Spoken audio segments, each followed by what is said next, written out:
Nous avons un État qui a en face des mouvements armés qui se sont compromis avec les groupes terroristes. Ils l'ont reconnu, ils l'ont écrit, ils l'ont assumé. En débandade, ils sont allés chez vous. Au lieu de leur dire rentrez discuter ou venez nous dire on va les amener, vous allez discuter. Vous nous dites non, venez, on va vous faire entendre. Mais ce n'est pas vous, nous on ne vous a pas choisi comme quelqu'un pour faire les Banyamaga ou quoi là pour nous. On ne vous a pas dit.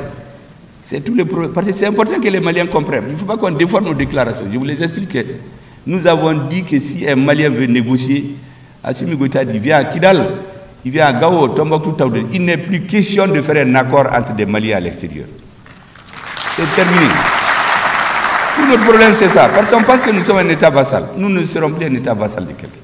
Et d'ailleurs, la première rébellion, quand certains ont voulu faire ça, à la direction de l'Algérie, il y avait des hommes qui avaient le sang de l'histoire. Ils l'ont attrapé, ils l'ont donné au président Moudou Keïta. Il était en prison ici jusqu'au coup d'État. L'autre a fui au Maroc. Le roi du Maroc l'a pris, il l'a remis au président Moudou Keïta.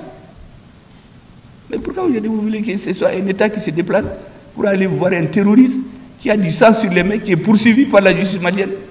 Ça, c'est terminé. Avant, on changeait de turban, on vient, il y avait de l'argent, de la corruption dans des valises. On passe le temps dans des hôtels là-bas, on les filmait, et puis on venait les faire chanter. Nous, on ne va chez personne, et puis on va dans l'hôtel de personne d'ailleurs. Vous venez, on discute chez nous, nous, on ne fait rien, on discute, si on est d'accord, on n'est pas d'accord, chacun rentre chez lui. À Bana. J'ai dit la même chose quand il y a eu des spéculations la semaine passée sur nos relations avec le Maroc. Notre ministre des Affaires étrangères a été invité avec d'autres pays du Sahel. Parce que chaque pays a sa stratégie, que les Marocains aient des idées derrière. Mais c'est leur droit. Mais dire que parce que le Maroc nous gifle, nous on va porter notre tête sur l'Algérie ou l'Algérie nous gifle, on n'est pas dans les guerres entre les États. Nous on veut être un État indépendant et souverain. Quand dans les années 80, à cause de l'affaire du Polisario, le Maroc a coupé ses relations diplomatiques avec tous les pays africains. Il n'a pas coupé avec le Mali. Certains ont dit, mais pourquoi? Le roi du Maroc a dit que lui, il a le sens de l'histoire. Les relations entre le Maroc et le Mali, ce n'est pas une affaire d'un siècle, c'est de plusieurs siècles. Les couper à cause d'un problème politique de 20, 30, 40 ans, il va y réfléchir. Et c'est pourquoi ces relations n'ont jamais été coupées. Il y a beaucoup qui ne comprennent pas pourquoi le Maroc l'a coupé avec tout le monde, mais pas avec le Mali. Le Maroc se rappelle encore de Tombouctou. C'est plusieurs siècles.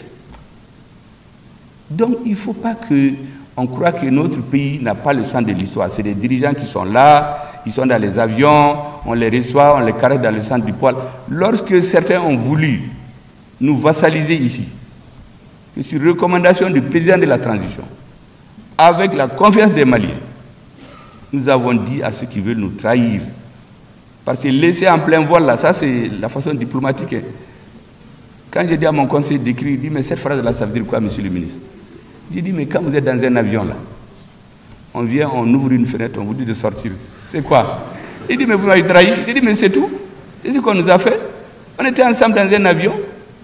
On vient, on ouvre l'avion. Le président d'un pays vient, il dit à notre président, il faut sortir. Et c'était un abandon en plein vol. Comme ce terme a bien marché, le président algérien a dépêché un envoyé spécial. En avion de l'aéroport, il est venu dans mon bureau pour nous féliciter pour le courage de cette décision. Et nous en étions très heureux. On pense que c'est un retour d'ascenseur historique. Et je continue à le croire d'ailleurs.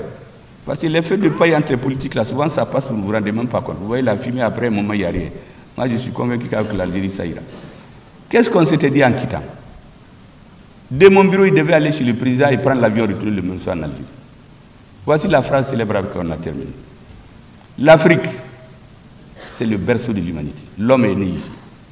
L'Afrique sera le tombeau du colonialisme. On a donné des accords. La vidéo existe. L'Afrique, berceau de l'humanité, l'Afrique, tombeau du colonialisme. Et quelques mois après, on voit vos représentants dans des commissions internationales en train de fricoter des phrases comme des enfants que tu prends avec le doigt dans un bol de confiture